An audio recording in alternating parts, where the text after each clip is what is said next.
يهده الله فلا مضل له ومن يضلل فلا هادي له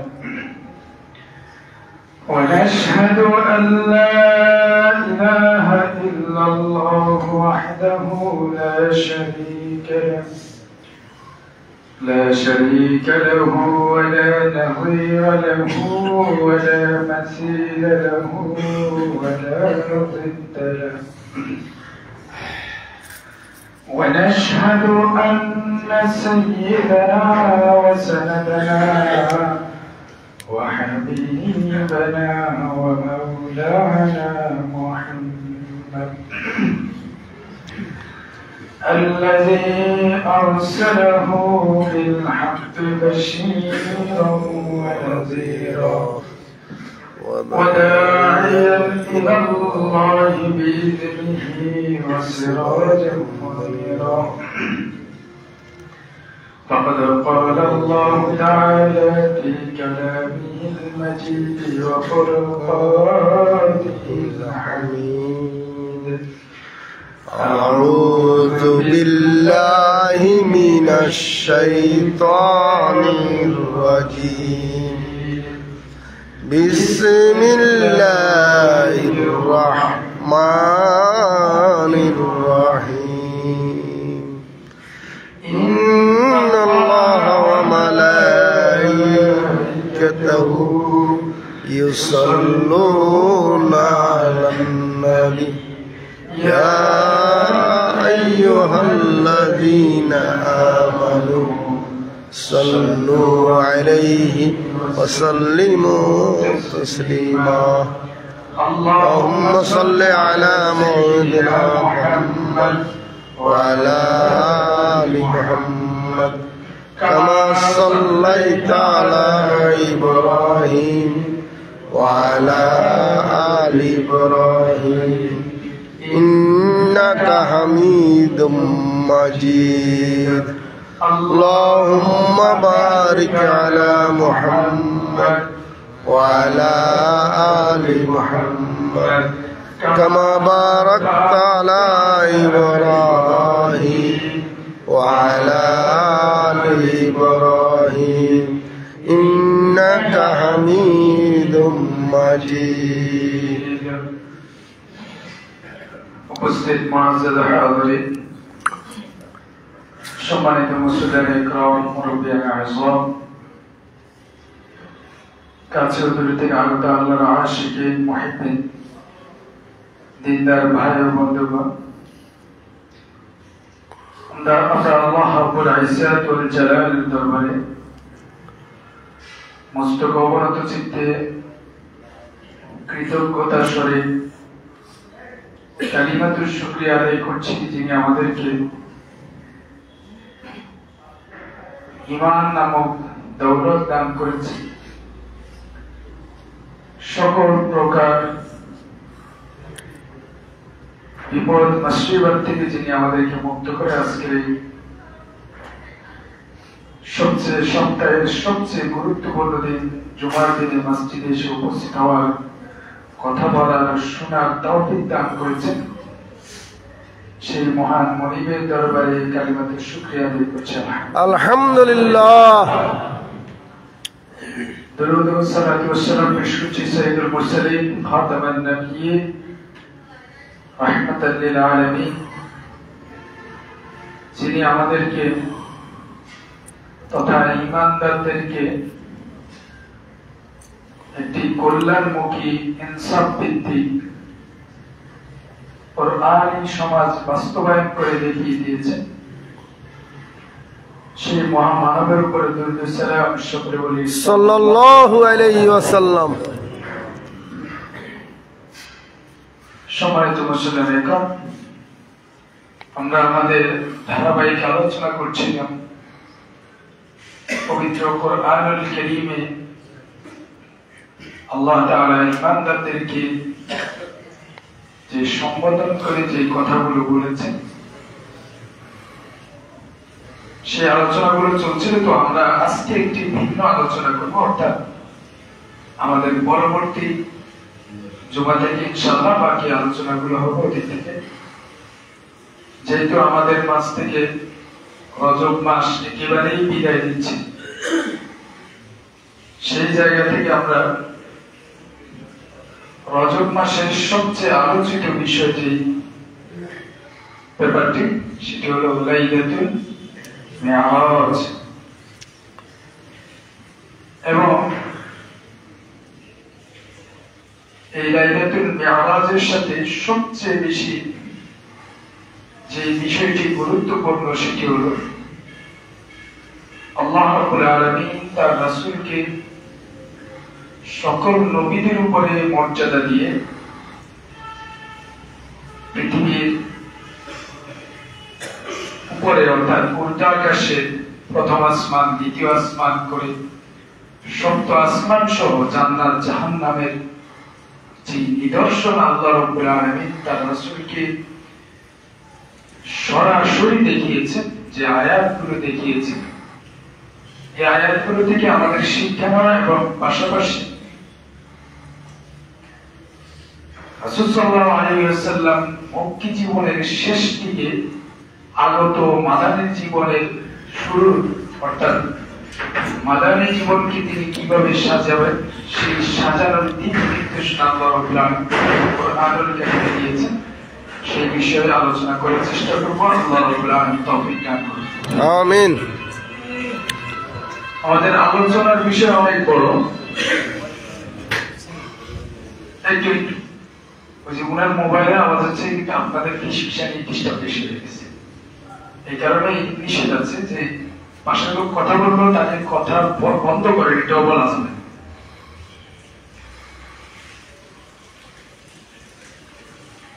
আল্লাহ রাব্বুল ইজ্জত ওয়াল জালাল মিরাজের রজনীতে, এটা আমাদের ইতিহাসে বলে, কেউ বলে 27 রজব, কেউ 28 বলেছে। একরের ডেটটা অনেকের কাছে জানা নেই। আমাদের মুরব্বীরা এখানে অনেকে আছেন যাদের 60-70 বছর হয়ে গেছে। আপনি কবে বিয়ে করেছেন, কত তারিখে বলতে পারবেন না? আমাদের এই মুরব্বী কাকা আছে, হাজি সাহেব বলতে পারবেন কত তারিখ? যারা শিক্ষিত মানুষ তারা হয়তো 77 ইংরেজি কত তারিখ শেষ। এটা হলো মানে অনেকেরই মনে নেই। এবং এটা আধুনিক জামানায় এসে আপনাদেরকে ডিস্টার্ব করে না, কিন্তু আধুনিক জামানায় আমরা যারা বিয়ে করছি, আমাদের সংসারের অন্যতম ভেজালের একটা উপাদান হলো তারিখ মনে রাখেন নাই কেন? ঠিক। যে আপনার বাসায় আমি আসলাম, তারিখ মনে রাখে নাই, আরে এত তারিখ কত মনে রাখবো? আচ্ছা যাই, আমি যে বিষয়টি বলছি, আসলে তারিখটা আমাদের কাছে গুরুত্বপূর্ণ না, যিনি আসছেন তিনি গুরুত্বপূর্ণ। ঠিক। যিনি আপনার ঘরে আসছেন তিনি আপনার কাছে সবচেয়ে গুরুত্বপূর্ণ। তারিখ দিয়ে কি করব? তুমি তো আমার কাছে প্রতিদিনই কি গুরুত্বপূর্ণ। যাদের কাছে সারা বছর গুরুত্বপূর্ণ না, ওরা তারিখ মনে রাখে, ওরা তারিখ মনে রাখে, সারা জীবন সারা বছর গালাগালি করে, একদিন এসে গোলাপ ফুল টেনে দিয়ে বলে যে তাকে আই লাভ ইউ, এতটুকু শেষ। তো সারা বছর মানলেন, আজকে আই লাভ ইউ দাম হলো কি? আসলে আরবদের কাছে এই তারিখের চেয়ে গুরুত্বপূর্ণ ছিল মুহাম্মদ সাল্লাল্লাহু আলাইহি ওয়াসাল্লাম, এবং কি নিয়ে আসেন এটাই তাদের কাছে গুরুত্বপূর্ণ বিষয়। তাদের কাছে তারিখটা কি নয়, গুরুত্বপূর্ণ নয়, গুরুত্বপূর্ণ নয়। যার কারণে ইতিহাসে রজব মাসে, বিশেষ করে মিরাজের রজনী নিয়ে মানে 10-এর মতো বর্ণনা আছে, যে তারও বেশি কম বেশি হবে, যে তারিখ নিয়ে ইখতিলাফ। এরপর আসেন মিরাজের রজনীর দিন নিয়ে আপনাদের এই চট্টগ্রাম অঞ্চলে এবং অন্যান্য জায়গায় বেশ কিছু আজগুবি অনেকগুলো কথা আছে। আমি আজকে মিরাজের হালত বর্ণনা করব না, আপনারা অনেক কিছু জানেন। তার উপরে আবার আজকে অনেকে যাবে হলো প্যারেডে। এখন এই যে ঘরের মোড়ক কিসের সাথে বুঝেন, আপনার ওয়াইফ ঘরে যদি মোড়ক পাকে আনে, আপনার কাছে মনে হবে টাইল পাকাইছে, কিন্তু হোটেলে যদি টাইল পাকায় মনে হবে যে, হোটেলে যদি মোড়ক পাকে তাহলে আরো আমাদের চেয়ে বড় বড় ওলামা ইকরাম যেখানে আগমন হবে, আজকে এটা ভালো লাগবে না। ঠিক আছে, আপনাদের এখন মানে আবেগ জোশ সুশ্রী সবকিছু হলো হুজুর তাড়াতাড়ি শেষ করবেন, আজকে প্যারেড। আল্লাহর কাছে দোয়া করে আল্লাহ রাব্বুল আলামিন আজকে যিনি আসবেন আর যারা আমরা যাব সবাইকে আল্লাহ হেদায়েতের খোরাক, আমাদের হেদায়েতের জন্য যেন প্রতিটি কথা, প্রতিটি বাণী, প্রতিটি বার্তা যেন আমাদের জান্নাতের জন্য যথেষ্ট হয়। আমিন। তো ওটা যেমন আছে, কিন্তু এটার সাথে ওটার মাসআলাগত দিক থেকে এটা কিন্তু গুরুত্বপূর্ণ, জানেন তো? এটা জুমার ওয়াজ মাহফিলের শরীয়তি ভিত্তি হলো শুধু দাওয়াত, এটা কিন্তু সাথে এটার বিধানও আছে, জুমার সালাতে আসছে। সুতরাং ওইটা এখন আপাতত মাথা থেকে রাখেন, ওইটা টার্গেট থেকে আপনাদেরকে নির্দিষ্ট সময়ে ছেড়ে দিব ইনশাআল্লাহ। আচ্ছা, আসেন এবার রাসূল সাল্লাল্লাহু আলাইহি ওয়াসাল্লাম মেরাজ সম্পর্কে আমি শুধু এই সংক্ষেপে 5 থেকে 6 মিনিট একটু ব্রিফ দেব। প্রথম কথা হচ্ছে মেরাজটা হয়েছে সরাসরি, আমি সবগুলো তৈরি দিয়ে এখন বলার স্বপ্নে না, কিসে? সরাসরি। কারণ স্বপ্নে আপনি এখান থেকে আমেরিকায় গেছেন, একজনকে বললে সে আপনাকে অস্বাভাবিক কিছু বলবেন। আপনি স্বপ্নে দেখলেন যে আপনি গাছে এভাবে না উঠে উল্টা দিক দিয়ে বসছেন, তো সমস্যা আছে না? এটা নিয়ে কেউ আপনার হয়তো হাসবে যে দেখো আজই স্বপ্ন দেখছে, কিন্তু কেউ যদি বাস্তবে এটা করে তাহলে মানুষ এটা নিয়ে পর্যালোচনা করবে। ঠিক রাসূল কারীম সাল্লাল্লাহু আলাইহি ওয়াসাল্লামের জীবনেও এমনটি হয়েছে। মানে যদি এটা স্বপ্ন হতো তাহলে কাফেরদের এত মাতামাতির দরকার ছিল, যেহেতু এটি সরাসরি হয়েছে তাদের কাছে অবিশ্বাস্য মনে হয়েছে, অসম্ভব মনে হয়েছে যে কিভাবে সম্ভব একটা লোক এখান থেকে 1 মাসের পর বাইতুল মাকদিস বা বাইতুল মুকাদ্দাস যেটাই বলি সেখানে চলে গেল, সেখান থেকে সাত আসমান জমিন পার করে আবার আসছে, যাই ওখানে থেকে জানিয়ে কি যাইতে যদি 1 মাস হয়, আসতে কয় মাস? 1 মাস। 1 মাস। এরপরে যেখানে গেছে এটা থেকে উপরে, সেটা তো মাসের হিসাব করে আর পারা যাচ্ছে। তো সবকিছু মিলিয়ে কাফেররা এটাকে রাসূল সাল্লাল্লাহু আলাইহি ওয়াসাল্লামের বিরুদ্ধে একটা বিশাল ডকুমেন্ট ব্যবহার করে ফেলছে, এই তো মুহাম্মদকে পচানোর একটা সুযোগ পাইছে। পয়েন্ট। এই পচানোর পয়েন্টে আবু বকর রাদিয়াল্লাহু তাআলার কাছে যখন গেল, আবু বকর রাদিয়াল্লাহু তাআলার কাছে ব্যবসা করে গেল না, কে? আবু জাহেল। তাই বলল যে আবু বকর শুনেছো কি হয়েছে? আজীব কথা, এই মুহাম্মদ এই বলছে, মুহাম্মদ বলছে তো, বলছে তাহলে শুনতে। সুবহানাল্লাহ। এখন মুহাম্মদ বলছে এই কথা বলার পরে আবু বকর বলছেন যদি মুহাম্মদ সাল্লাল্লাহু আলাইহি ওয়াসাল্লাম বলে থাকেন তাহলে সত্য। আপনারে আমি কোরআন দিয়ে বলার পরে আপনি বলেন যে এটা ঠিক। ঠিক। আর আপনারা এবার কেমনে বুঝেন বলেন? আপনি আবু বকর রাদিয়াল্লাহু তাআলা আনহুর দলিল দিয়ে বুঝছেন যে আবু বকর সিদ্দিক রাদিয়াল্লাহু তাআলা এই কারণে সিদ্দিক হয়েছে। আপনাকে আমি হাদিস দিয়ে বলছি ভাই এটা বেদাত, বলছে আপনি বলছেন বেদাত। কোরআন বলছে হাদিস বলছে, ওই হবে না। মুহাম্মদ সাল্লাল্লাহু আলাইহি ওয়াসাল্লামের বিষয়ে আবু বকরের ঈমান এমন যে মুহাম্মদ যদি বলে থাকেন তাহলে এটা সম্ভব, এটা হয়েছে। আর এই কারণেই তাকে সিদ্দিক উপাধি দেওয়া হয়েছে।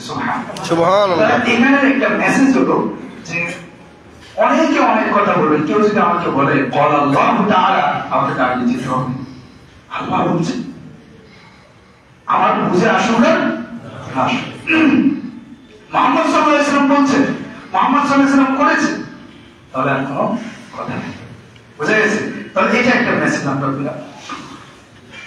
এরপরে তিনি আল্লাহকে দেখেছেন কি দেখেন না এই বিষয়ে ইখতিলাফ আছে, এবং দেখার বিষয়ে কিছু দুর্বল হাদিস আছে, না দেখার বিষয়ে কিছু সবল হাদিস আছে। আবার দুইটার মাঝামাঝি একটা কথা আছে। কথা হলো আল্লাহ রাসূল সাল্লাল্লাহু আলাইহি ওয়াসাল্লামকে যখন জিজ্ঞেস করা হয়েছে যে আপনি কি, রাসূল সাল্লাল্লাহু আলাইহি ওয়াসাল্লাম জিজ্ঞেস করেন যে আপনি কি আল্লাহকে দেখেছেন? বলছে আমি কিভাবে দেখবো, তিনি তো আলো।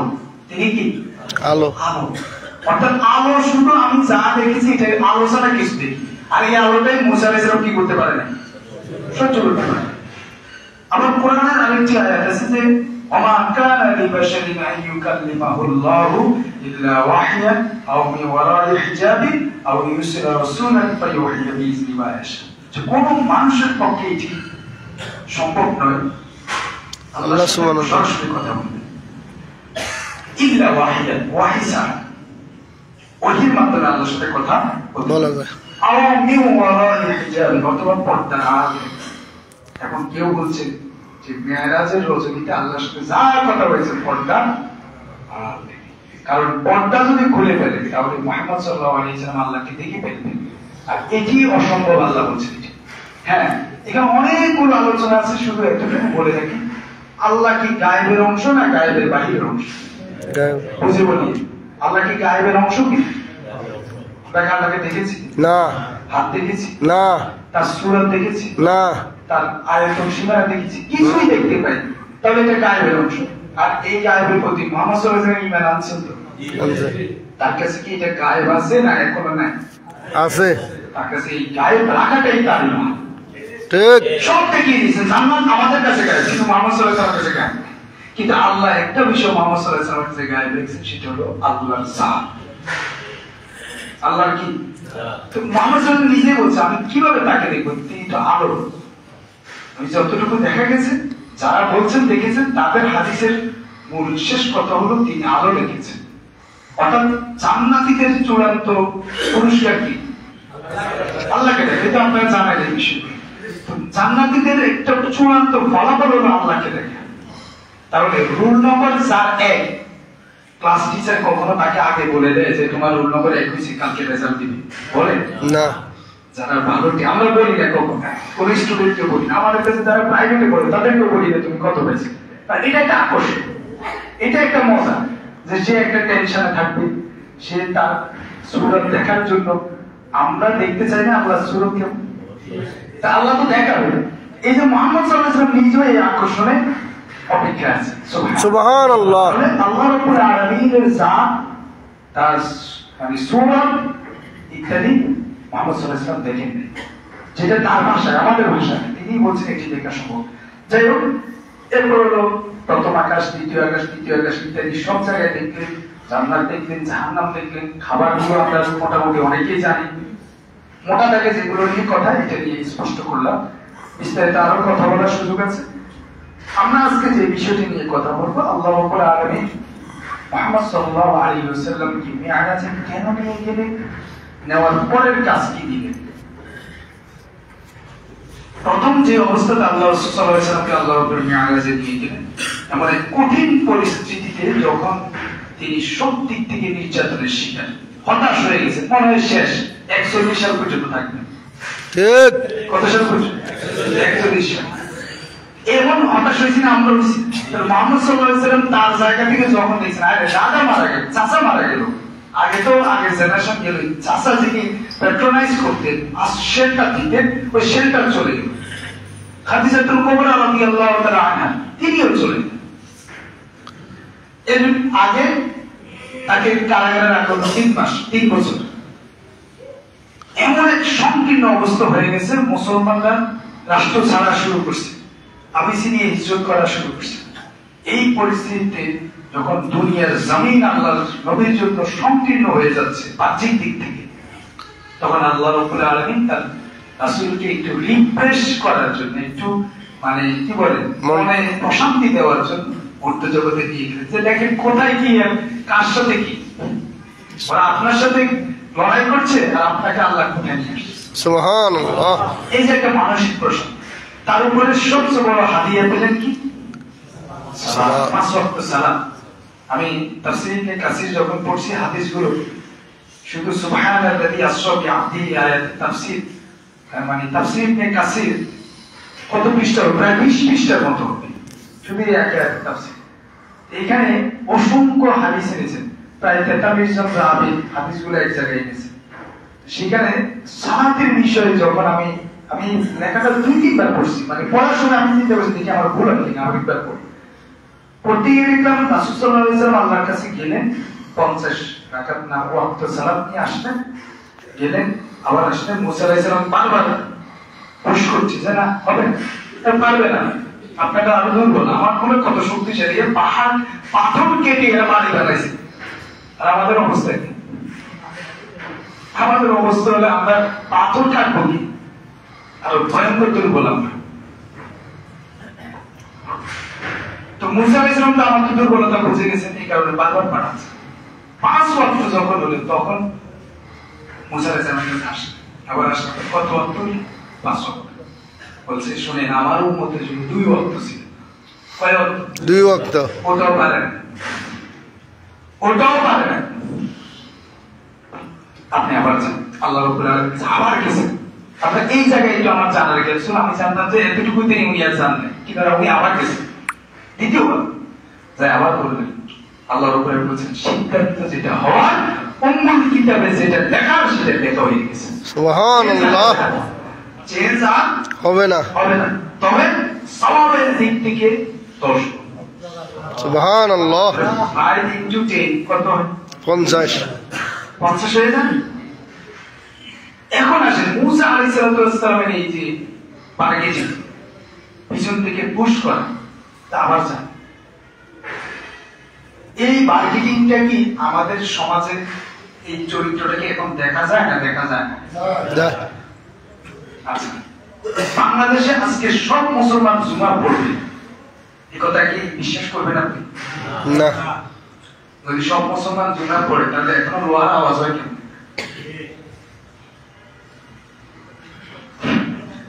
মুহাম্মদ সাল্লাল্লাহু আলাইহি ওয়াসাল্লামকে যে মুসা আলাইহিস সালাম বললেন আমার উম্মত 2 ওয়াক্ত নামাজও পড়ে নাই, ওটাও পড়াইতে পারেনি, কষ্ট হয়েছে, আপনারটা 5 ওয়াক্ত কেমনে পড়বে? আর সেখানে সপ্তাহে 1 ওয়াক্ত সেটার জন্য আসছে। অনেক মানুষদের জুমার নামাজ কবে পড়ছে সর্বশেষ মনে নেই, ঠিক। কিন্তু ওরাও নিজেকে আশিক রাসূল, ওরাও নিজেকে মুমিন দাবি করে। ওরা আফসোসের বিষয়, সবে মেয়ারাজ 27 রজব মাসে সরকারি অফিস আদালত গুলো খোলা থাকে, আমাদের শিক্ষা প্রতিষ্ঠান বন্ধ থাকে। শিক্ষা প্রতিষ্ঠান বন্ধ থাকে কেন? ওই যে হুজুরা ছুটি খাওয়ার নিয়ে এটাকে জায়েজ করে দিয়েছে। এখন সবাই এসে জিজ্ঞেস করে হুজুর মেয়ারাজের রজনীতে কত রাকাত নামাজ পড়বে, কয়টা রোজা রাখবে? আল্লাহর কসম সাহাবায়ে কেরাম এই ধরনের কোন প্রশ্ন রাসূল সাল্লাল্লাহু আলাইহি ওয়াসাল্লাম করেন। মেহরাজের নামাজ হলো 5 ওয়াক্ত নামাজ, 5 ওয়াক্ত সালাতই হলো মেহরাজের সালাত, এর বাইরে আর কোনো সালাত নেই। আযান দিবেন, মসজিদে এসে সালাত আদায় করবেন, এটাই মেহরাজের সালাত। আর রোজা, রোজা আপনি সবসময় যেভাবে রাখেন, সোমবার বৃহস্পতিবার আর আইয়ামে বীরদের 13, 14, 15, এই তো শেষ। তাহলে আমরা যেটা করি এটা নিয়মের বাইরে, আর আবু বকর রাদিয়াল্লাহু আনহু যেটা সাক্ষী দিয়েছেন সেটা নিয়মের ভিতরে। আবু বকর রাদিয়াল্লাহু আনহু জানতেন মুহাম্মদ সাল্লাল্লাহু আলাইহি ওয়াসাল্লাম জীবনে মিথ্যা বলবেন না, যদি বলে থাকে তাহলে এটি সত্য, এটি ঘটেছে। এরপর আসেন মেরাজ নিয়ে আমি আর বিস্তারিত বলবো না। এছাড়া আপনাদের এখানে ভয়ঙ্কর একটা আকীদা আছে যে মেরাজের রজনীতে আল্লাহ সাল্লাল্লাহু আলাইহি ওয়াসাল্লাম সিদরাতুল মুনতাহায় গেছে, যাই আর আরশের দিকে যাইতে পারছেন না। আব্দুল কাদের জিলানী রাহিমাহুল্লাহ আলাইহি হাতের উপরে পা দিয়ে তিনি সেখানে গেলেন। জাহেরেরও একটা প্রকার থাকে, জাহেরেরও একটা কি প্রকার থাকে, এরা প্রকারের বাইরে। ঠিক। আব্দুল কাদের জিলানী রাহিমাহুল্লাহ আলাইহির জন্ম হলো কবে? মুহাম্মদ সাল্লাল্লাহু আলাইহি ওয়াসাল্লামের মর্যাদাকে বুঝাইতে যায় আর কি আব্দুল কাদের জিলানীর মর্যাদা উঠে দেন, না আব্দুল কাদের জিলানীর মর্যাদা উঠে দিয়ে মুহাম্মদ সাল্লাল্লাহু আলাইহি ওয়াসাল্লামকে অপমান করলেন, বুঝা যায় ঠিক। তারা কি বুঝে যে মুহাম্মদ সাল্লাল্লাহু আলাইহি ওয়াসাল্লামের উম্মতের এই মর্যাদা, তো মুহাম্মদ সাল্লাল্লাহু আলাইহি ওয়াসাল্লামের উম্মতের কাছে ঠেকা পড়ে দিল। লক্ষ আব্দুল কাদের জিলানী যদি পানি এক চামচে নেওয়া হয় রসাগোল, মুহাম্মদ সাল্লাল্লাহু আলাইহি ওয়াসাল্লামের একজন সাহাবীর ঘোড়ার খুরের তুলার সমান হবে। ঠিক। মুহাম্মদ সাল্লাল্লাহু আলাইহি ওয়াসাল্লামের কথা বলি, তার সাহাবীর ঘোড়ার পায়ের তুলার সমান হবে। কই নিয়ে এটা উঠেছে আল্লাহ দরবারে হয়ে গেছে। আল্লাহ আমাদেরকে এই ধরনের আকীদা থেকে হেফাজত করুন, আমিন। এরপর আসেন আল্লাহ রাসূল সাল্লাল্লাহু আলাইহি ওয়াসাল্লাম যখন মেরাজ থেকে আসলেন, আল্লাহ রাব্বুল আলামিন আগত একটি ইসলামী রাষ্ট্রের পূর্ব পরিকল্পনা তাকে দিয়ে দিলেন, যেটাকে বলা হয় ইসলামী রাষ্ট্রের জন্য 14 ধারা। কত ধারা? 14 ধারা। আমি সংক্ষেপে ওটার উপরে কথা বলবো, বিস্তারিত এই প্রত্যেকটা পয়েন্টের উপর আমাদের আলাদা আলাদা আলোচনা হয়েছে বিষয়ভিত্তিক। আল্লাহ রাব্বুল আলামিন সূরা বনী ইসরাঈলের 23 নম্বর আয়াত থেকে শুরু করেছেন আলোচনা। এখানে আল্লাহ রাব্বুল আলামিন প্রথমে তার একত্ববাদের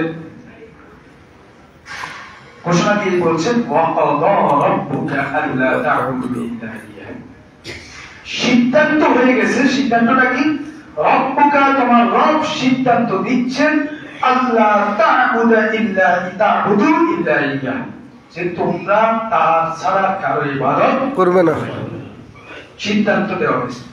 পৃথিবীর যেখানে কোরআনের রাষ্ট্র কায়েম হবে, যেখানে ইসলামের রাজ কায়েম হবে, কোরআনের রাজত্ব চলে আসবে, সেখানে আর আল্লাহর ইবাদত ছাড়া কারো ইবাদত চলবে না।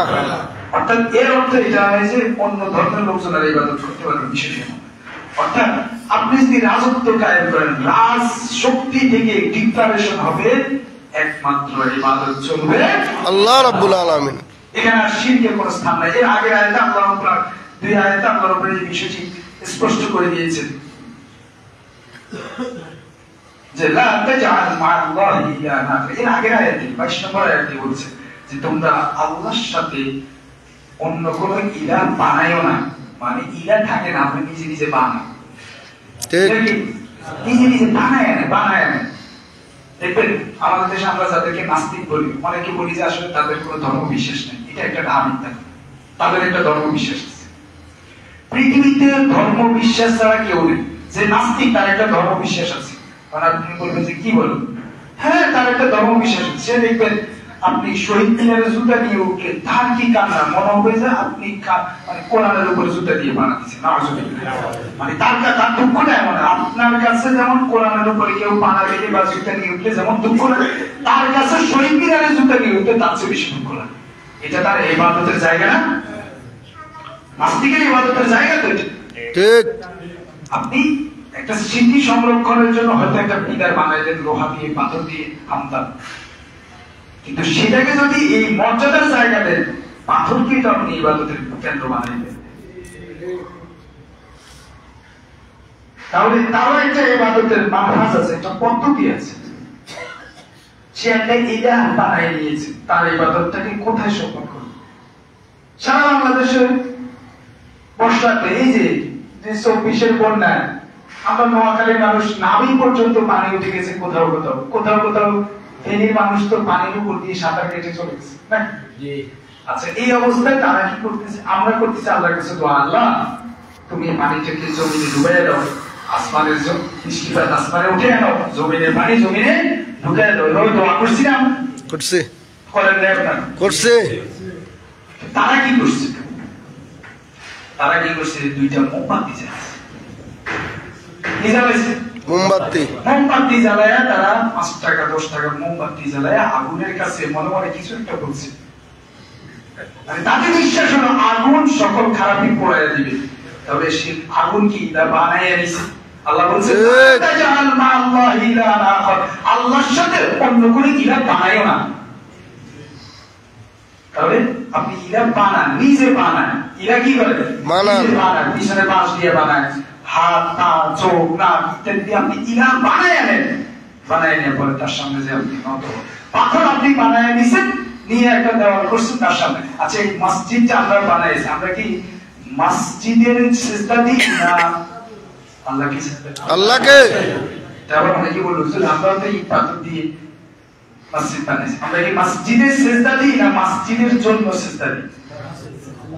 আল্লাহর জন্য। আমরা কিন্তু মসজিদকে সিজদা দিই, পাথরকে সিজদা দিই না, এই টাইলসকে সিজদা দিই না। এখানে যদি মানে ময়লা লাগে, আমরা হয়তো ইবাদতের জায়গা হিসেবে তাকে পরিষ্কার পরিচ্ছন্ন রাখি, কিন্তু দিন শেষে আমাদের কাছে ওই এই মসজিদের মর্যাদা যেমন, ওই রোডে যদি কেউ পবিত্র জায়গায় সিজদা দেয় তার মর্যাদা তেমন। ঠিক। আমাদের কাছে দুটোই, কারণ আমাদের সিজদা মসজিদের জন্য না, আল্লাহর জন্য। আর তারা কি করে? ওই জায়গাতে এটাকে সিজদা দিচ্ছে এবং এটাকে ইবাদতের কেন্দ্রবিন্দু বানিয়ে দিচ্ছে। এখানে আল্লাহ বলছে ইলাহ বানায়ও না। সুতরাং যদি আল্লাহর জমিনে আল্লাহর দ্বীন কায়েম হয়, কোরআন প্রতিষ্ঠিত হয়, তাহলে ইলাহ বানানো যাবে না। ওরা ওটা বানাবে, ওটাতে আপনি কোরআনে নিষেধ করা আছে, তাদের ইলাহকে গালি দেওয়াও যাবে না। কিন্তু আপনি যেহেতু নিজেকে কি দাবি করেন? মুসলমান। মুসলিম মুমিন দাবি করেন, আপনি আর ইলাহ বানাবেন না। এরপর আসেন আল্লাহ রাব্বুল আলামিন বলছেন প্রথম ধারাতে, 1 নম্বর ধারাতে বলছেন যে ওয়াকাদা রাব্বুকা আল্লা তা'বুদু ইল্লা ইয়্যাহু, যে তোমার রব সিদ্ধান্ত দিয়েছেন, কাজ বিচার করে দিয়েছেন। বিচারটা হলো কি? তোমরা তাকে ছাড়া কারো ইবাদত করবে না। ধারণা করে। এখন ইবাদত কি কিভাবে হয়? ইবাদত হতে পারে যেমন সিজদার মাধ্যমে হতে পারে, এটি যেমন ইবাদত। নামাজের মাধ্যমে যেমন ইবাদত হতে পারে, হজের মাধ্যমে ইবাদত হতে পারে, যাকাতের মাধ্যমে ইবাদত হতে পারে, রাজনীতির মাধ্যমে ইবাদত হতে পারে। হতে পারে না? পারে। যাদের রাজনীতির জ্ঞান এই জায়গায় এসে ঠেকে গেছে যে কোরআনে কোনো রাজনীতি নেই, তারা আসলে কোরআনই জানে না। ঠিক। যাদের জন্ম টেম্পো স্টেশনে, মানে রাজনীতির জন্ম, ব্যক্তি জন্ম, যাদের রাজনীতির শিক্ষা কোথায়? Tempo station. টেম্পো স্টেশনে। যাদের রাজনীতির জন্ম চাঁদাবাজির জায়গায়, যাদের রাজনীতির জন্ম সিনেমা হলে, যাদের রাজনীতির জন্ম হোটেলে, যাদের রাজনৈতিক শিক্ষা হলো মানব রচিত কিছু জায়গাতে, তারা বলবে কোরআনের সাথে রাজনীতির কোনো সম্পর্ক। আর যাদের রাজনীতির জন্ম মসজিদে নববীতে, যাদের রাজনীতির শিক্ষা হলো কোরআন এবং সুন্নাহ, তারা বলবে এটাই রাজনীতি। কোরআনের বিধান, যে বিধানের আয়াতগুলো আপনি পড়লে বুঝুন, এগুলো এক একটা রাজনীতির ধারা আমরা আলোচনা করব। ফিকহ শাস্ত্র যখন আপনি পড়বেন, রাজনীতি বাদ দিলে ফিকহ শাস্ত্র আপনার কাছে ওযু গোসল ছাড়া কিছুই না। ঠিক। ফিকহ শাস্ত্র আপনি নেন, আইনের ধারা উপধারাগুলো আলোচনা করেন, ইসলামিক ল যাকে আমরা বলি, ইসলামিক ল এর যদি রাজনীতির অংশ বাদ দেন, ওযু গোসল টিস্যু নেওয়া ছাড়া আর কিছু নেই। অথচ পুরোটাই ইসলামী রাজনীতি দেওয়া। রাজনীতি মানে পরিবার কিভাবে চলবে, আপনি কিভাবে চলবেন, চাকরি কিভাবে করবেন, হালাল কিভাবে খাবেন, হারাম কিভাবে বর্জন করবেন, দান করবেন কিভাবে, আয় করবেন কিভাবে, ব্যয় করবেন কিভাবে, কোন পথে আয় করবেন, কাকে দিবেন কাকে দিবেন, ইত্যাদি সব আলোচনা কোরআনে নাই। আছে। এগুলো কি রাজনীতির বিষয় কি? রাজনীতির বিষয় তো। রাজনীতি আপনাকে বলে আপনি ইনকাম ট্যাক্স দিন, ইনকাম করার সময় আপনার চাকরি হলো 20,000 টাকা দেবেন, বাড়ি ভাড়া হলো 25,000 টাকা। এখন ইনকাম ট্যাক্সের লোক আপনাকে ধরবে না? আপনার চাকরি হলো 20,000 টাকা দেবেন, বাড়ি ভাড়া 25,000 টাকা দেবেন, ইনকাম ট্যাক্স আর আপনাকে ধরবে না? ধরবে, ধরবে। এটা কি রাজনীতির অংশ কিনা? না। রাজনীতির অংশ তো।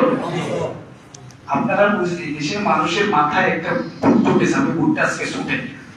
ভূতটা হলো 2001 সালের আগের কথা বলছি। 2001 সালের আগে মাথায় দেশের ছাত্রদের মাথায় একটা ভূত, টিচাররাও ঢুকাই দিত, অভিভাবকরাও ঢুকাই দিত, সেটা হলো নকল করা ছাড়া কেন্দ্রীয় পরীক্ষা পাস করা যায় না। এই ভূত কি আপনারা পাইছেন? কি বলেন? আমি কি মানে বাংলাদেশের কথা বলতেছি না অন্য দেশে? এই ভূত সম্পর্কে আপনারা জানেন তো, যে মেট্রিক পরীক্ষা ইন্টার পরীক্ষায় নকল ছাড়া পাস করা যায় না, এই ভূত কি বাংলাদেশে ছিল কিনা? ছিল। এখনো কোথাও কোথাও আছে।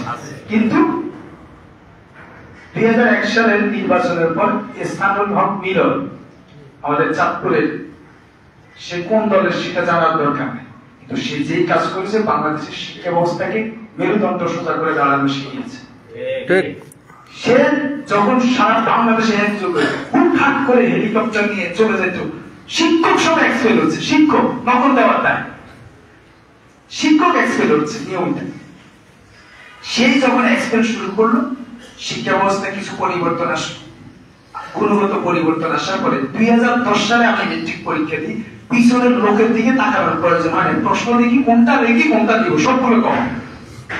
কারণ আমাদেরকে টেবিলে নিয়ে আসছে, পড়তে পড়তে পড়তে পড়তে অবস্থাটা এমন হয়েছে, অপশন যেটা দেওয়া আছে 5টা দিতে হবে, আসছে 8টাই কমন, এখন কোনটা রেখে কোনটা দিব। এই যে ধারণা চেঞ্জ হয়ে গেছে। ধারণা কি? নকল ছাড়া পাস করা যাবে।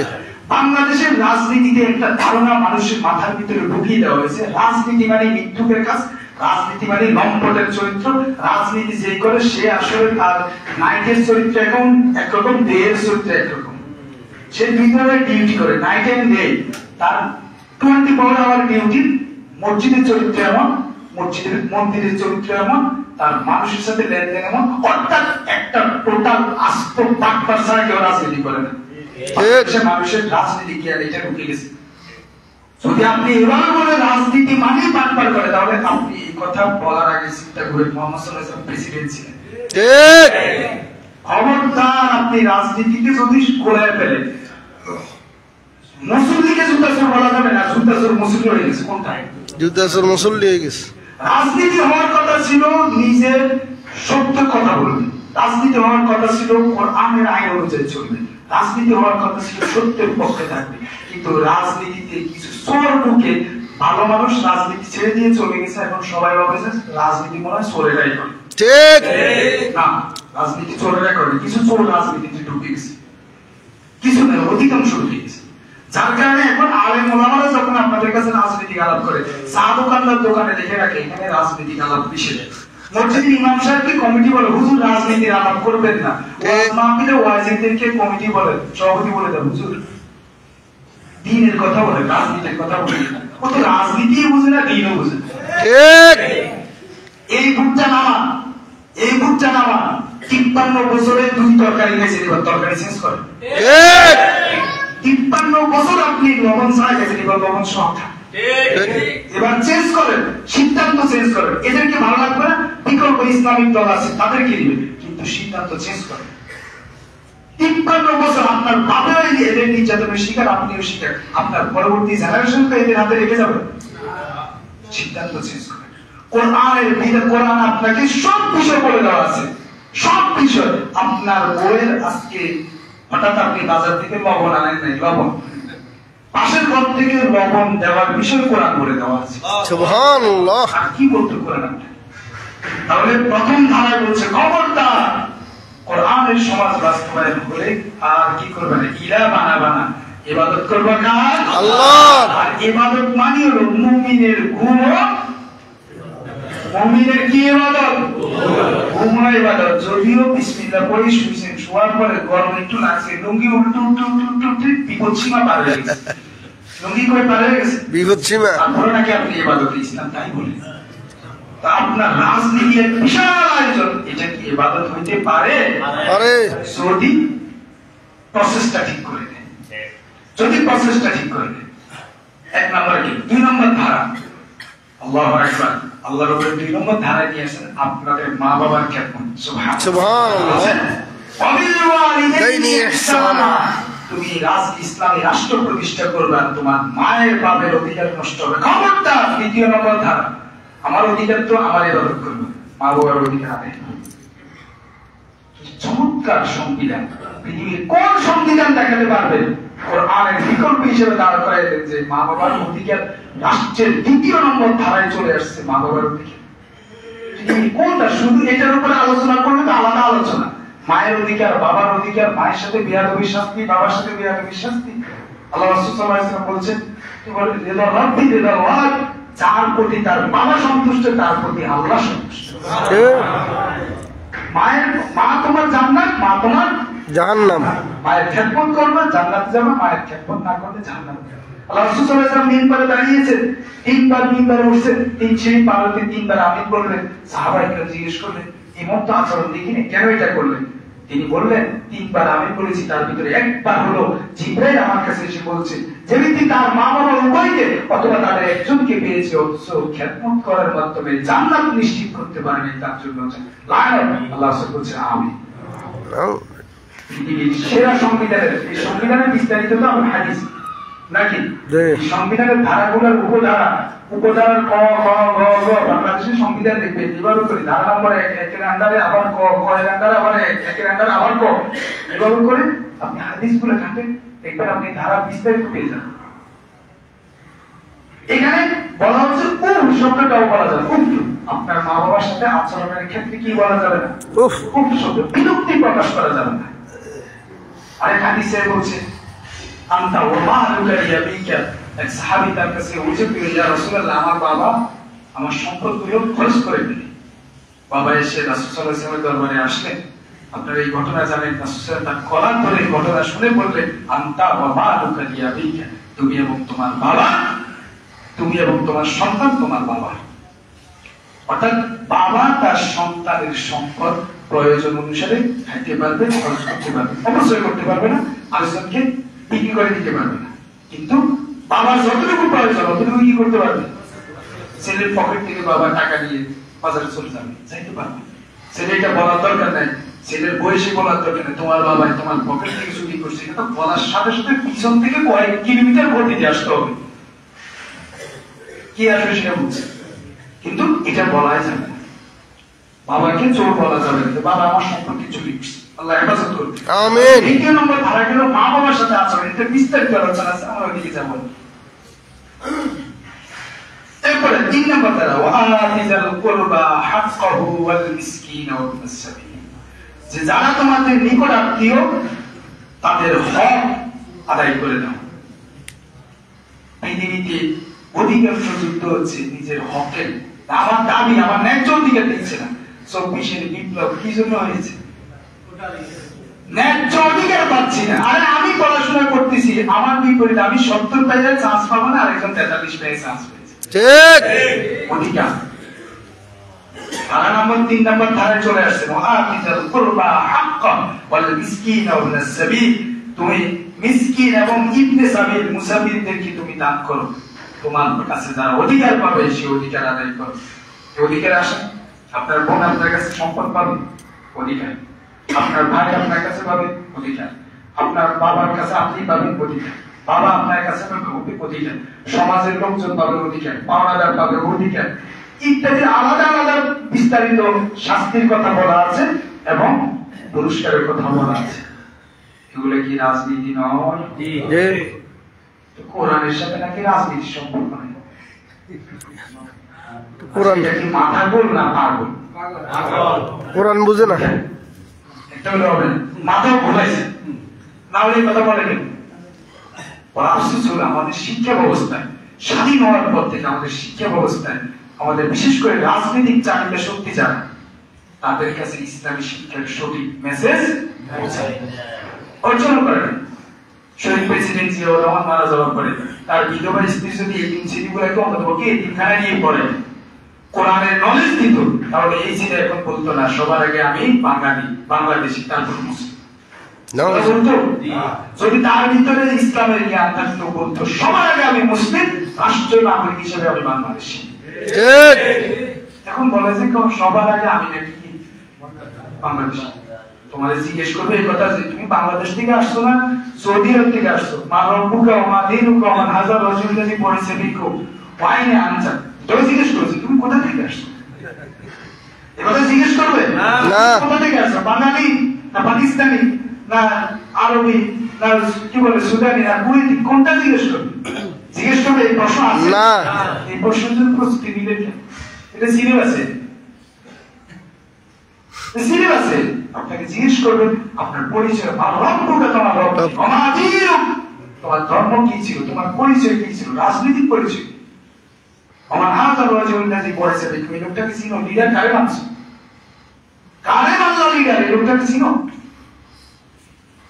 সুতরাং এই ধারা এসে আপনাকে আল্লাহ রাব্বুল আলামিন মানুষের হকের বিষয় এবং এইটার বিস্তারিত বর্ণনা যাকাতের আয়াতে ইন্নামাস সাদাকাতু লিল ফুকারাই ওয়াল মাসাকিন ওয়াল আমিলিনা আলাইহা ওয়াল মুআল্লাফাতি কুলুবুহুম ওয়া ফির রিকাব ওয়াল গারিমিনা ওয়া ফি সাবিলিল্লাহি ওয়া ফি সাবিল। আর ব্যক্তির কথা বলে দিয়েছেন কারে কারে আপনি রাষ্ট্রীয় সম্পদ দিবেন, কারে কারে যাকাত দিবেন বলে দেওয়া আছে। একজন মুসাফির ব্যক্তি ইসলামী আইনে একজন মুসাফির ব্যক্তি, আমি যদি হুনাত করি মনে করেন আপনাদের কারো বাসায় যাই, একেবারে কোনো কথা নেই বার্তা নেই, ফোন দিয়ে গেলাম বা বাসায় দরজা নেড়ে বললাম ভাই আমি আপনার ঘরে মুসাফির মেহমান হিসেবে আসছি, 3 দিন ইসলামী শরীয়তের বিধান হলো কোন প্রকার অসন্তুষ্টি ছাড়া আপনি আমাকে খাওয়াইতে হবে। সুবহানাল্লাহ। কোন আইনে পাবেন নাই। আরে ঢাকা শহরে যান না, বলবো যে এই লোক এখানে আসছে কেন, হোটেল নেই, 300 টাকা 400 টাকা হোটেল উঠবে। ইসলাম বলছে খবরদার এই লোক স্বাচ্ছন্দ্য ভাবে কোন প্রকার অপমান ছাড়া একেবারে ফ্রিলি প্রাণী বন্ধুত্ব সুলভ আপনার সাথে একই প্লেটে বসে খাবে মেহমান হিসেবে, কোন প্রকার তাকে মিসকিন হিসেবে। একজন মুসাফির আমি কি করে বসছি, একজন মিসকিন, তাকে আপনি যাকাত দিবেন, তার ভিতরে এই কাজ করবে না যিনি যাকাত দিচ্ছেন যে আমি তার প্রতি দয়া করছি। যিনি যাকাত দিবেন তিনিও ভাববেন না যে আরে আমি কত অসহায়, বরং ভাবতে যে এটি আমার আল্লাহর দেওয়া আমার উচ্চতম অধিকার। আপনি ইসলামী ধারাগুলো নিয়ে আসেন।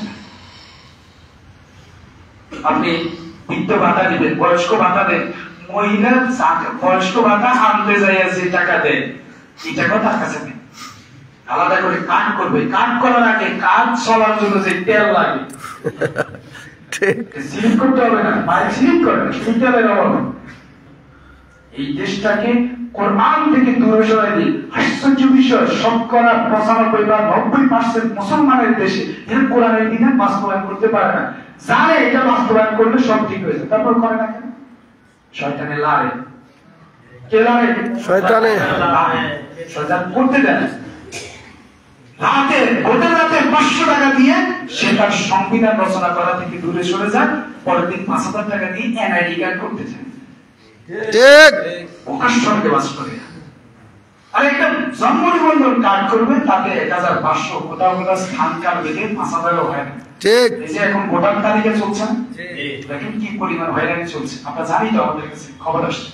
এটা এনআইডি মানে জন্ম নিবন্ধন কার্ড, আপনারটা আছে আপনার বাপেরটা নেই। আর আমার বাপ যখন মারা গেছে তখন এনআইডি কার্ড, জন্ম নিবন্ধন কার্ড এগুলো করা হবে তো পাবো, কারণ মসজিদে এটা সার্টিফিকেট থাকে। আরে আল্লাহ, এবার মরার সার্টিফিকেটও রাখে, তো সার্টিফিকেট দিবে কেমন?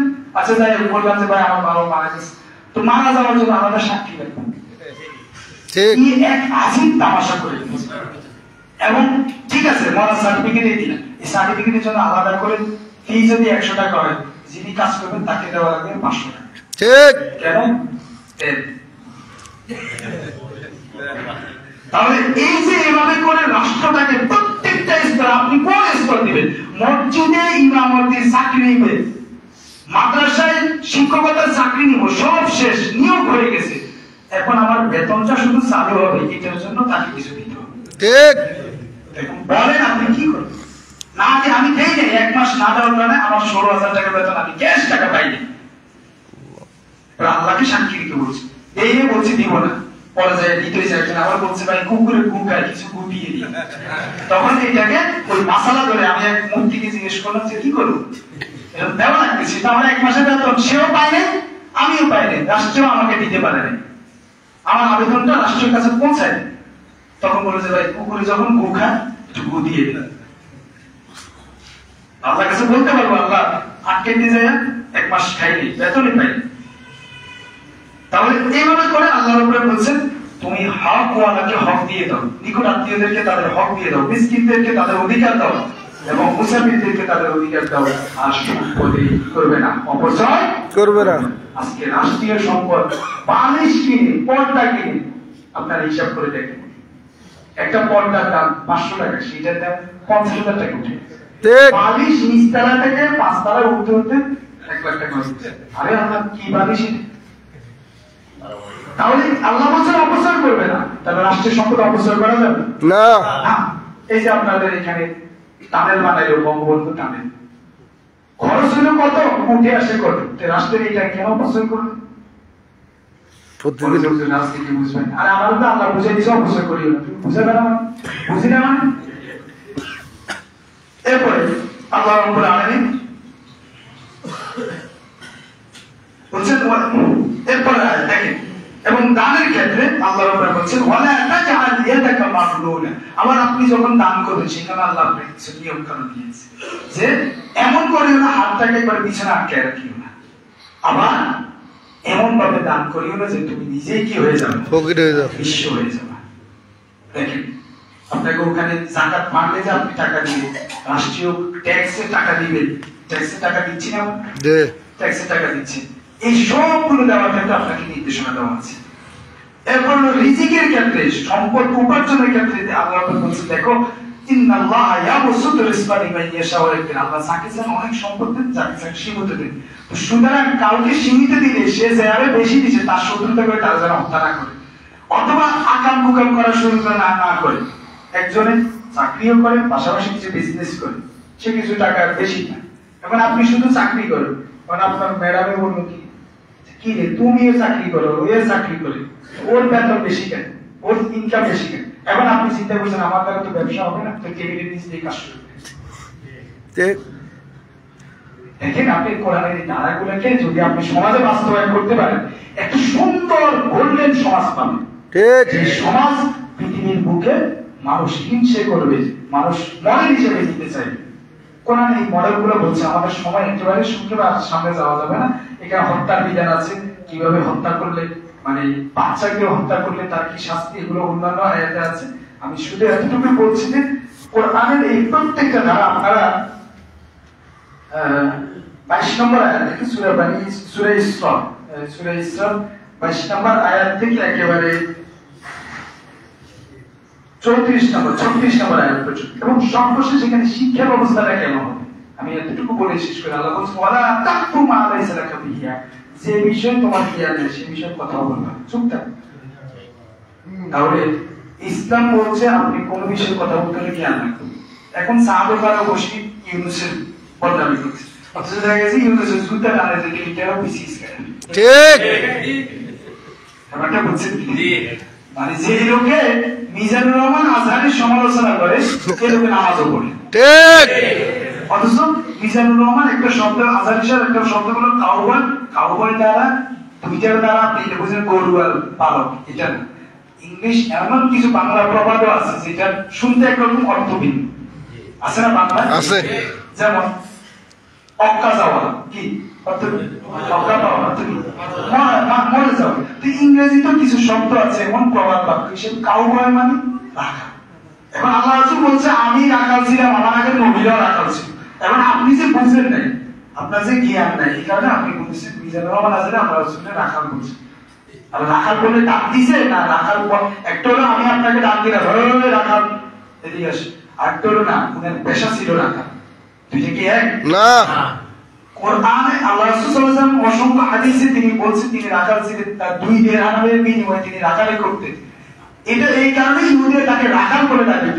কোরআন বলছে না রাখাল বলে ডাক দিবে না তাকে, বলে যে আমাদের দিকে তাক। তাহলে আপনি জ্ঞান না থাকলে, ইসলামের জ্ঞান না থাকলে আপনি আন্দাজে কথা বলবেন। ইসলামের শিক্ষা ব্যবস্থার এখানে ইশারা দেওয়া আছে, ধারার ব্যাখ্যা অন্যান্য আয়াতে আছে। সম্মানিত ভাইরা, আল্লাহ রাব্বুল আলামিনের কাছে আমরা প্রত্যাশা করি একটি সুযোগ আসছে। সুযোগ কি বারবার আসে না। মুমিন আমাদের গ্রামের কথা শুনে নেরা বের কাছ থেকে কয়বার যায়? আর হাদিসে আছে লা ইউদাউল মুমিনু ফি মাররাতিন ওয়াহিদ, মুমিন এক করতে দুইবার পড়ে না।